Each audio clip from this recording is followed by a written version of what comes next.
할렐루야. 우리는 요즘에 에스겔서를 매일 한 장씩 아침마다 묵상하고 있습니다.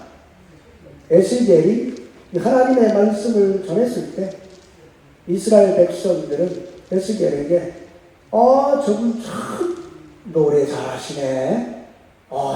저분 참 목소리 좋으시네. 이렇게 말할 뿐 그들의 삶을 바꾸려 하지 않았습니다. 하나님께서는 그들이 죄를 회개하고 돌이키지 않아서 결국 이스라엘을 멸망시켜서 열방에 흩어버리신 후에 다시 회복시키겠다. 이렇게 말씀하시죠. 오늘 하나님의 말씀을 여러분 들을 때에 말씀을 머리에 담지 마시고 심령으로 받아서 말씀에 순종하는 삶을 사시길 주님의 이름으로 축원합니다. 오늘 함께 은혜 받을 말씀은 여호수아 23장 6절부터 11절까지입니다. 우리 다 같이 한 목소리로 읽어 보시겠습니다. 그러므로 너희는 크게 힘써 모세의 율법책에 기록된 것을 다 지켜 행하라. 그것을 떠나 좌로나 우로나 치우치지 말라. 너희 중에 남아있는 이 나라들 중에 가지 말라. 그 신들의 이름을 부르지 말라. 그것을 가리켜 맹세하지 말라. 또 그것을 섬겨서 그것에게 절하지 말라. 오직 너희 하나님 여호와를 친근히 하기를 오늘날까지 행한 것 같이 하라. 대저 여호와께서 강대한 나라들을 너희 앞에서 쫓아내셨으므로 오늘까지 너희를 당한 자가 하나도 없었느니라. 너희 중 한 사람이 천명을 쫓으리니 이는 너희 하나님 여호와 그가 너희에게 말씀하신 것 같이 너희를 위하여 싸우시리라. 그러므로 스스로 조심하여 너희 하나님 여호와를 사랑하라. 할렐루야. 사람마다 좀 차이가 있겠습니다만은 아버지에 대한 그 아들의 마음이 시간이 지나면서 이렇게 바뀌어가죠. 어린 적에는 아버지가 커 보입니다. 아버지는 힘도 세고 내가 못하는 것을 다 해결해 주시는 큰 분으로 이렇게 느낍니다. 그런데 이제 사춘기에 접어들면서 나만 아버지가 있는 게 아니라 내 친구들에게도 아버지가 있다는 사실을 알게 되지요. 학교 친구들이 서로 자기 아버지 자랑을 하지요.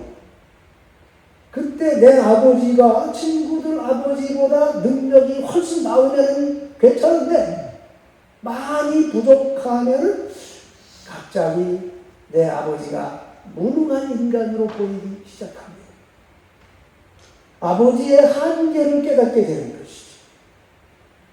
친구 아버지는 비싼 핸드폰 자주 사주는데 내 아버지는 그런 것을 사줄 능력이 안 된다는 걸 알게 되면 아버지에 대해서 실망하게 됩니다.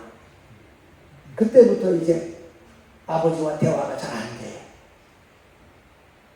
세월이 흘러서 직장 생활을 하게 되면 아버지가 치열하게 사셨던 그 세계에 발을 들여놓게 됩니다.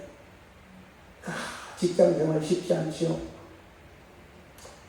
아버지도 이런 과정을 다 겪으셨겠구나 이렇게 생각하면 아버지가 새롭게 보이기 시작합니다.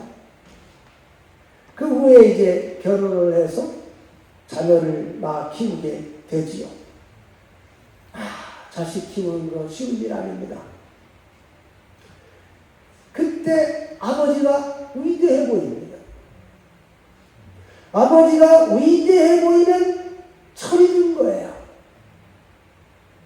그때 아버지 찾아가 보면은 아버지는 이미 늙어가지고 힘도 없고 얼굴이 쪼그라들어 계십니다. 자식이 철이 들면은 아버지는 떠날 때가 다 된 거야. 저희 아버지는 아주 엄하셨기 때문에 저는 어릴 적에 아버지가 가까이 하기에 너무 먼 당신이었어요. 어머니 앞에서는 어리광을 피웠지만은 아버지 앞에만 서면 조심스러웠습니다. 아버지와는 긴 대화를 별로 한 적이 없는 것 같아요. 사춘기가 됐을 때에 제 아버지는 병이 들어가지고 매일 아침마다 피를 토하셨습니다. 그 어머니와 함께 농사 짓느라고 온몸이 이제 땀에 젖어가지고 집에 돌아와 보니까 아버지는 오토바이를 타고 낚시하러 가셨다. 어느 날 아버지가 너무 무능해 보이고 싫더라고 그래서. 근데 언젠가부터 자식들에게 아프니까 아무것도 해줄 수가 없어가지고 미안하고 또 자식들이 살갑게 대해주지도 않으니까 참 외롭게 사셨을 거다 그런 생각이 들더라고. 우리 아버지가 참 불쌍해 보이더라 그때. 제가 철이 들었을 때 아버지는 제 곁을 떠나셨습니다. 우리와 하나님과의 관계도 이런 것 같습니다. 하나님을 알기 전에는 하나님이 나와는 아무 상관없는 분이시죠. 나와는 대화가 안 되는 분이십니다. 그러다가 이제 인생의 어려움이 닥치면은 하나님께서 인간의 마음 속에 영원을 사모하는 마음을 넣어주셨기 때문에 또 인간이 또 어려울 때 또 하나님을 다 찾아요. 그래서 하나님 살려주세요. 그렇게 기도합니다. 그러면 우리 주님께서 찾아오셔가지고 도와주시고 만나주십니다. 주님을 만나면 하나님을 아버지 이렇게 부르게 되죠. 하나님 아버지는 너무 좋으신 분이십니다. 하나님 아버지와 더 친밀한 관계를 원하지요. 그런데 이제 세월이 지나면서 하나님 아버지께서 우리가 원하는 것을 다 이렇게 들어주시는 분은 아니구나 그걸 깨닫게 되면은 이제 하나님께 실망하게 됩니다. 이때부터 영적 사춘기에 접어드는 거예요. 내가 이런 하나님을 계속 믿어야 하나 말아야 하나 방황하기 시작합니다. 그러다가 인생을 살면 살수록 내 능력과 힘만으로는 이 세상에서 살 수가 없는 거구나. 그 사실을 인정하게 돼요. 다 하나님께서 도와주셔야 되는 거구나. 하나님의 은혜가 없이는 내가 한국이 살 수가 없는 거구나. 이걸 깨닫게 되면 이제 철이 드는 거예요. 내가 살아있을 때는 하나님이 별로 능력이 없어 보여가지고 잘 찾지도 않아. 도움이 될 것 같지도 않아. 근데 내가 죽고 나니까 하나님이 위대해 보이는 거예요. 영적으로 철이 드는 것이죠. 그러면 이제 천국에 갈 날이 가까이 온 거예요. 오늘 우리는 여호수아가 마지막에 남긴 유언의 말씀을 읽었습니다. 여호수아는 이제 110세가 돼가지고 자기가 곧 죽게 될 걸 알았어요. 지난 45년간 모세의 인도를 따라서 광야 교회에서 훈련받았던 이 이스라엘 백성들을 이끌고 가나안 땅에 들어와가지고 하나님 말씀대로 이 땅을 정복하기 위해서 참 치열하게 살았습니다. 이제 자기가 이끌었던 사람들을 다 남겨두고 모든 사람이 가는 길로 떠나야 합니다. 여호수아는 어떤 유언을 남겨야 될까 깊이 고민했겠지요. 그리고 그는 마침내 그들에게 3가지 유언을 남깁니다. 자, 첫째, 여호수아는 그들에게 하나님 말씀을 지켜 행하라 라는 유언을 남겨요.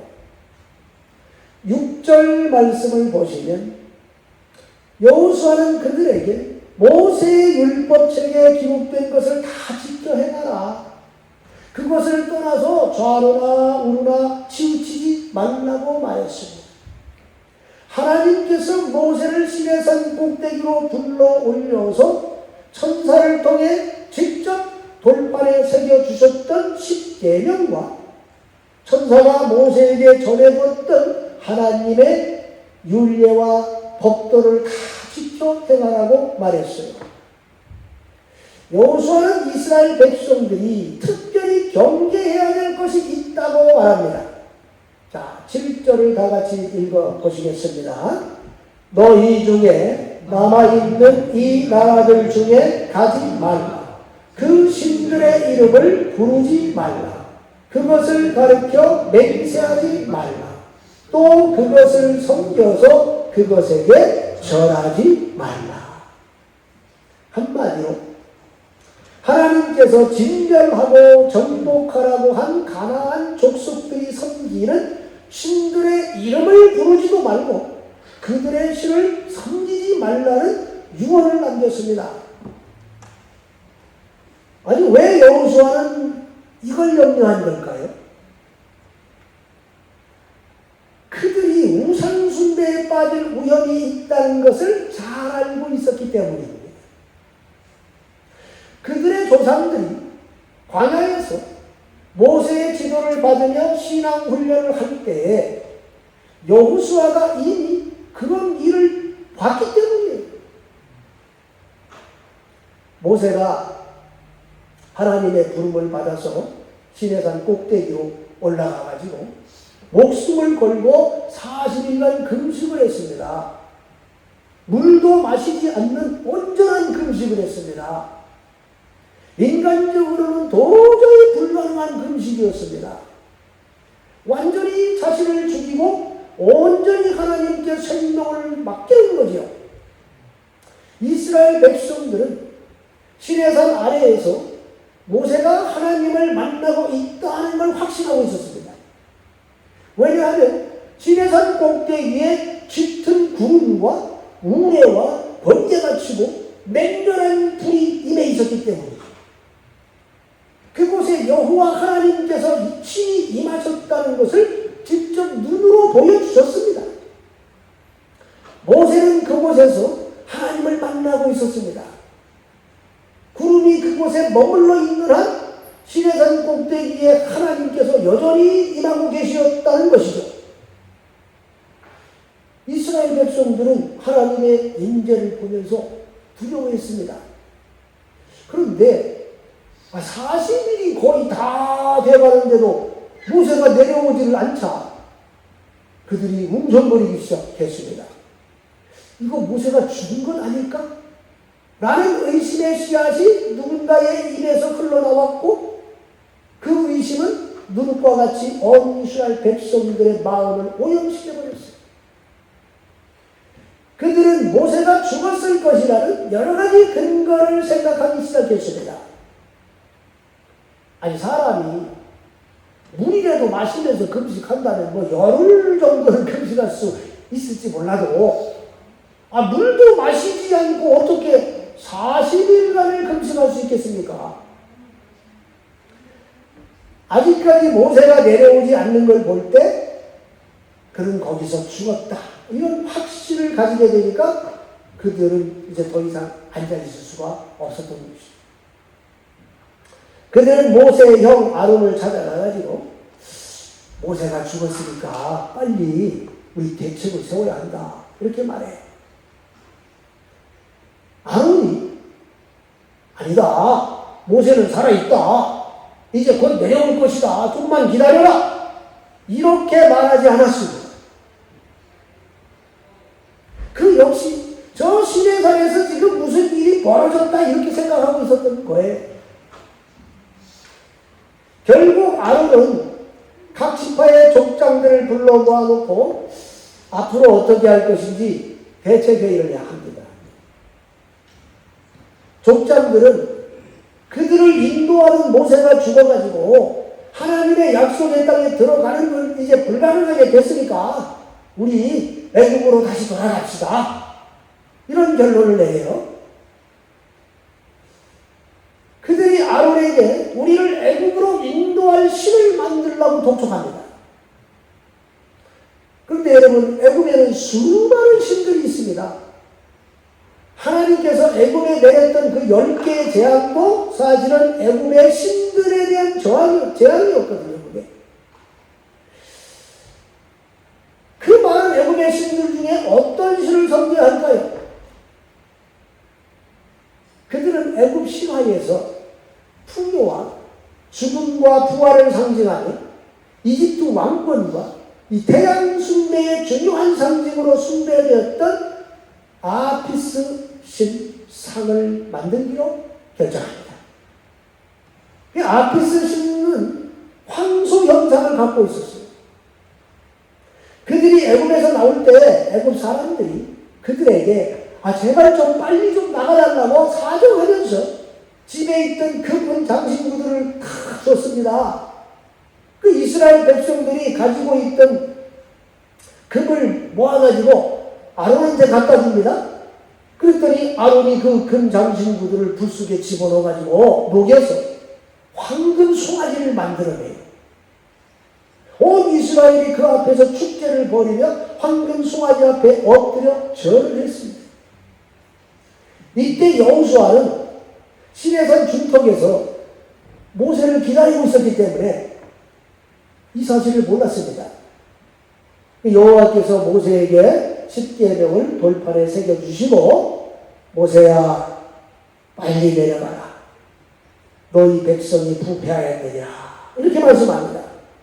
그래서 모세가 여호수아와 함께 내려와서 딱 보니까 시내산 아래에서 그들이 우상 앞에 절을 하고 있어요. 그것을 보는 순간 모세가 너무너무 화가 나가지고 40일간 금식해서 퍼다온 그 십계명 돌판을 집어 던져가지고 깨뜨렸거든요. 그들이 하나님의 백성이 되는 것을 스스로 포기했기 때문에 모세는 하나님의 십계명에 새겨진 돌판을 깨뜨려버렸습니다. 이로써 하나님과 인간의 첫 번째 언약이 파기되어버린 거예요. 모세는 아론을 크게 책망하고 여호와의 별의 선자가 누구냐 이렇게 외칩니다. 그랬더니 레위 지파 사람들이 모세 편에 쫙 서요. 그 모세가 레위 지파 사람들에게 우상 숭배한 자들을 다 죽여라 명합니다. 그래서 3,000명이 죽었어요. 3,000명이 죽었을 때 여호와의 진노가 멈췄습니다. 자, 여호수아는 이 모든 일을 다 지켜본 사람이잖아요. 잠시만 틈이 보이면 우상을 섬기는 이스라엘 백성들의 이 DNA를 가지고 있는 그들을 보면서 여호수아가 어떤 마음이었겠습니까? 자신이 떠나고 나면 이 바리 사람들 말이야 하나님을 버리고 우상을 살아가게 될 게 너무너무 염려가 됐던 거예요. 그래서 이런 유언을 남긴 겁니다. 물론 그들은 대답했습니다. 우리가 절대로 우상 섬기지 않을 것이며 하나님 율법 잘 지키겠습니다. 여호와의 이름으로 맹세했습니다. 그러나 만약 그들이 자신들이 한 그 약속을 잘 지켰더라면 사사기는 오지 않았겠지요. 사사기 내용이 뭡니까? 이스라엘 백성들이 살만해지면 하나님을 버리고 우상숭배에 빠져가지고 하나님의 진노를 불러옵니다. 그래서 하나님께서 그들의 이웃 나라를 몽둥이로 사용해가지고 이스라엘을 공격하게 해서 그들을 노예로 삼게 만들어버리죠. 그 이스라엘이 이제 속국이 돼가지고 핍박을 받고 고통스러운 삶에 빠지면 회개하고 또 하나님께 돌아와서 구원해달라고 또 기도합니다. 그러면 하나님께서 사사를 세워줘요. 그들에게 해방을 줍니다. 그러다가 또 이제 배가 부르고 살만해지면 하나님을 버리고 우상을 섬깁니다. 그러면 또 전쟁이 일어나고 고통 가운데 빠집니다. 이 악순환이 계속 반복되는 게 이 사사시대입니다. 여호수아는 이 모든 것을 지금 내다보고 있는 거예요. 그렇기 때문에 그들에게 무엇보다도 모세 율법 잘 지키라고 권면하고 있는 겁니다. 특히 우상 숭배에 빠지지 말라고 경고하는 거예요. 성도 여러분, 여러분은 어떻습니까? 하나님 말씀 잘 지켜 해가고 계십니까? 하나님보다 더 사랑하는 게 정말 없습니까? 자, 출애굽기 20장 3절 다 같이 읽어보겠습니다. 너는 나 외에는 다른 신들을 내게 있게 말지니라. 할렐루야. 10계명 중에 제1계명. 이 말씀의 원뜻을 살려가지고 쉽게 설명하면 너는 내 얼굴 앞에 다른 어떤 걸 끼워놓지 말라, 이런 뜻입니다. 에덴 동산에서 하와와 하나님 사이에 사탄이 끼어들어서 그들을 미혹해서 결국 그들은 범죄해서 에덴 동산에서 쫓겨났습니다. 우리와 하나님 사이에 그 무엇인가가 끼어든다면 그것이 바로 우상입니다.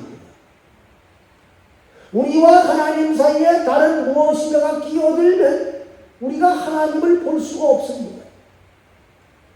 우리 눈이 하나님을 향하지 못하게 우리 눈앞에 더 가까이 서 있는 것, 그것이 하나님께서 보실 때 우상입니다. 삶의 문제, 돈, 사랑, 자식들의 성공, 권력에 대한 욕망, 이세의 자랑, 육신의 정욕, 안목의 정욕이 우리와 하나님 사이에 끼어들어서 우리 눈을 가려버리는, 하나님을 바라보지 못하게 만들죠. 그러면 우리는 하나님의 말씀을 멀리 하게 됩니다. 하나님 말씀에 귀를 기울이지 않습니다. 그러면 우리 인생에 혼돈의 시대, 사사시대가 도래하는 거예요. 여러분 모두 하나님께 돌이키시기 바랍니다. 아멘. 하나님 말씀을 붙드시기 바랍니다. 아멘. 여러분의 인생을 복된 방향으로 돌리시기를 주 예수님의 이름으로 축원합니다. 두 번째, 여호수아는 그들에게 하나님과 친근하라, 이런 유언을 남겼습니다. 자, 8절을 다 같이 읽어보시겠습니다. 오직 너희 하나님 여호와를 친근히 하기를 오늘까지 행한 것 같이 하라. 할렐루야. 아멘. 자, 여기 이 말씀에서 친근히 하다라는 말은 히브리어로 다바크입니다. 이 단어는 바짝 밀착하다, 착 달라붙다, 견고히 달라붙다, 굳게 매달리다, 이런 뜻을 갖고 있어요. 단순한 친밀감을 넘어서 하나님께 온전히 밀착해서 떨어지지 않는 상태를 뜻하는 단어입니다. 이는 어려울 때나 평안할 때나 하나님을 굳게 의지하고 하나님의 뜻을 가장 먼저 구하는 지혜와 믿음을 의미합니다. 여러분 모두 하나님께 다박하시기 바랍니다. 네. 자, 여호수아는 왜 그들에게 이런 유언을 남겼을까요? 그는 지난 45년 동안 모세가 얼마나 하나님과 친구했는지 가장 가까이에서 지켜봤기 때문입니다. 자, 다음 그림 보시면 이스라엘 백성들은 저 가운데 성막을 중심으로 각 지파별로 천막을 치고 진멸했습니다. 모든 천막의 입구는 성막을 향해 있었습니다. 아침에 눈을 뜨고 내가 천막에서 막 이렇게 기어 나올 때 그들은 제일 먼저 성막을 보고서 하루를 시작하는 거예요. 그들은 천막으로 들어가서 천막 입구를 닫을 때 성막을 보고 하루를 마쳤습니다. 성막 안에는 다음 그림과 같이 거룩한 장소다 그래서 성소라는 게 있고, 그 성소 안으로 들어갔으면 가장 안쪽에 지극히 거룩한 장소다 그래서 지성소라는 곳이 있어요. 바로 그 지성소 안에는 다음과 같이 생긴 언약궤가 있었습니다. 그 언약궤 속에는 만나 항아리, 그 다음에 십계명 돌판, 아론의 쌍난 지팡이가 들어있었어요. 모세가 지성소에 들어가면 하나님께서 저 언약궤 뚜껑 위에 임하셔가지고 모세에게 말씀하셨습니다.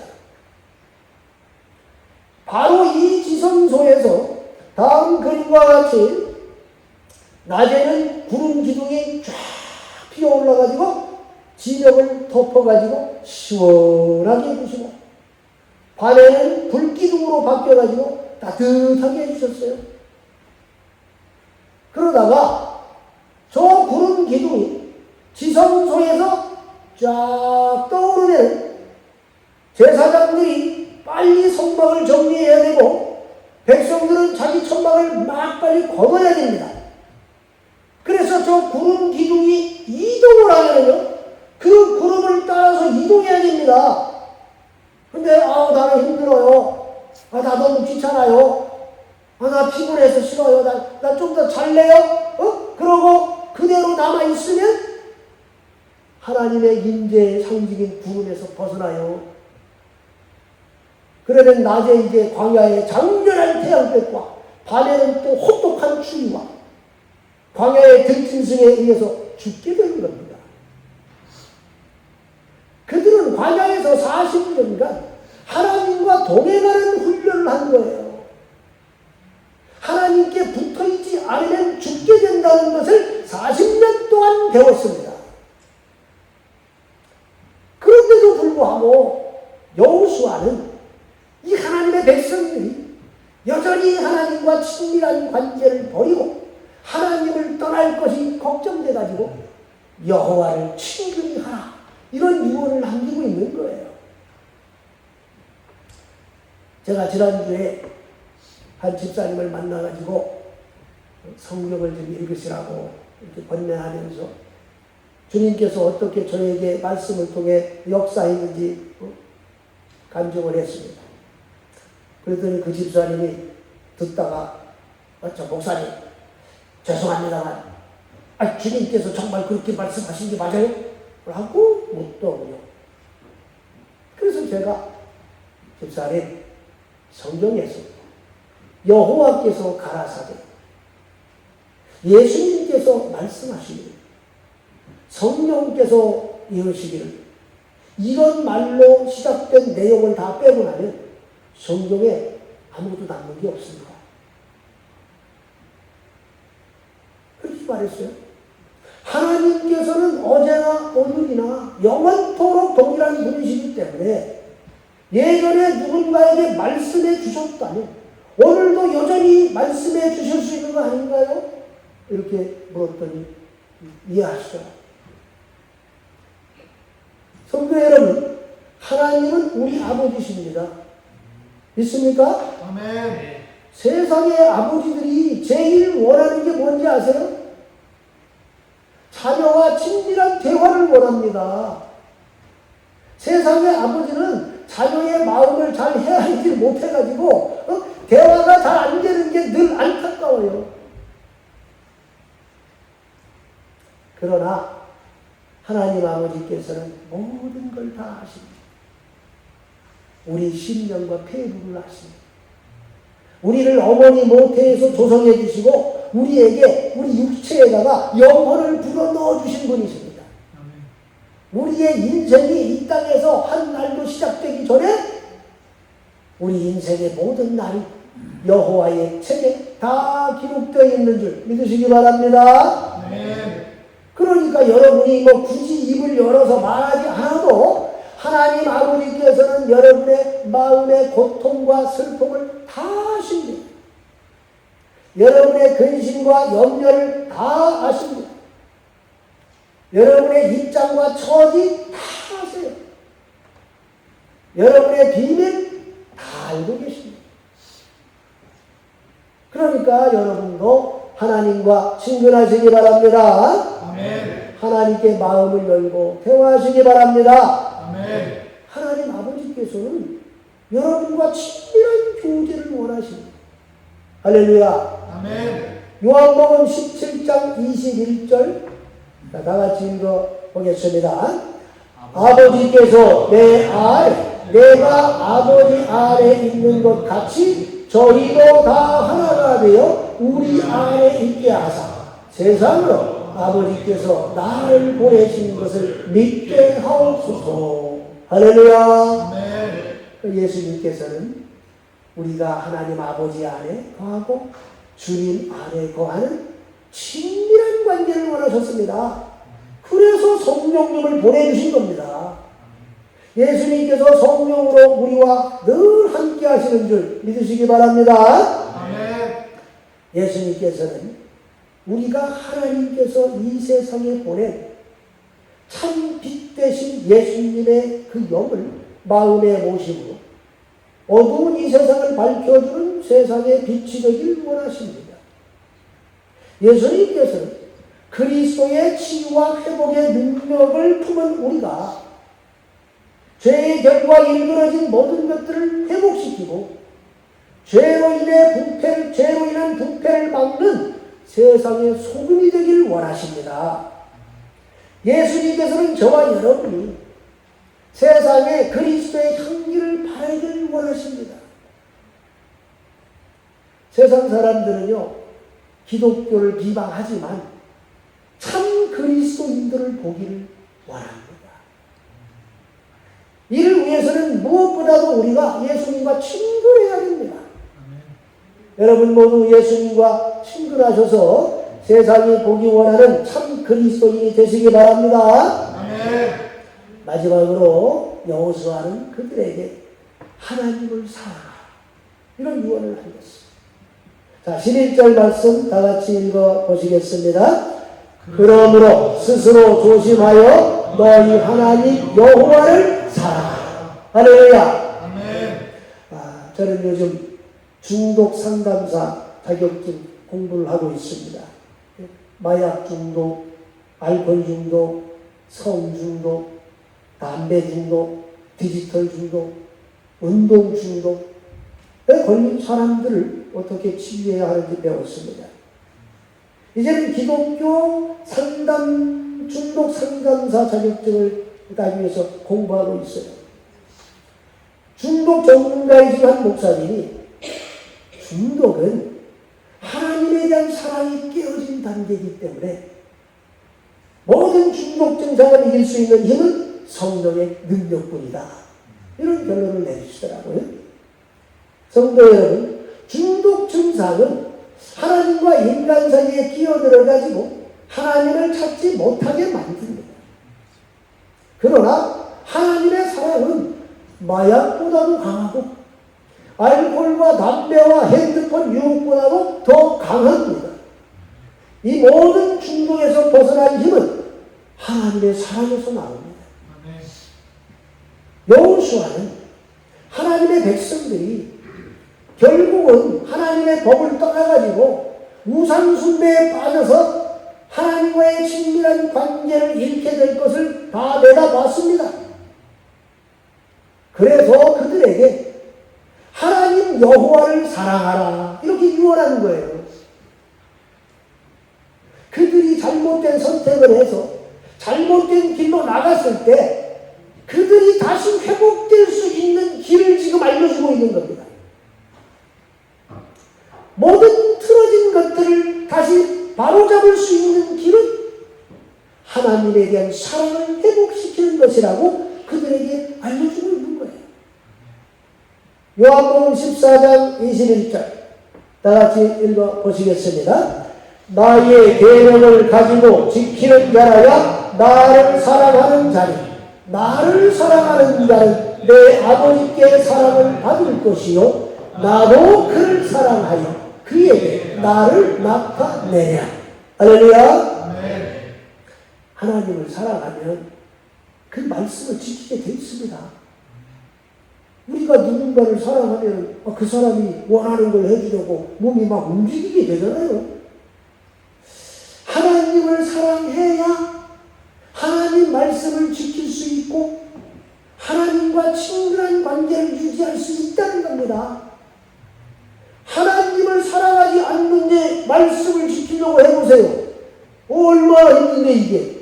무거운 짐으로 느껴집니다. 그거는. 안 돼요. 사랑하지 않는 사람과 어떻게 친근해질 수 있습니까? 불가능합니다. 하나님에 대한 사랑이 모든 것의 시작점이고 우리가 다시 하나님께 돌이킬 수 있는 발판이 되는 거예요. 여러분 모두 주님을 뜨겁게 사랑하셔서 하나님 아버지와 친근해지시길 주 예수님의 이름으로 축원합니다. 이 시간 오늘 말씀 생각하시며 다같이 기도했으면 합니다. 형제자매 여러분, 하나님 아버지께서는 여호수아를 통하여 우리에게 세 가지를 권면하셨습니다. 하나님의 말씀을 지켜 행하라. 하나님 아버지와 친근하라. 하나님을 사랑하라. 여러분은 요즘 하나님과의 관계가 어떻습니까? 주 예수님과 친근한 관계를 유지하고 있습니까? 여러분 속에 내주하고 계시는 성령님께서 여러분을 기뻐하고 계십니까? 우리의 삶이 주님의 뜻에 부합하지 않아서 친근한 관계가 깨어졌다면 이 시간 하나님에 대한 사랑을 회복시키시기 바랍니다. 성령과 은혜가 충만한 주님의 사람이 되도록 기도하시기 바랍니다. 이 시간 다같이 주여 한번 부르고 동성으로 기도하시겠습니다.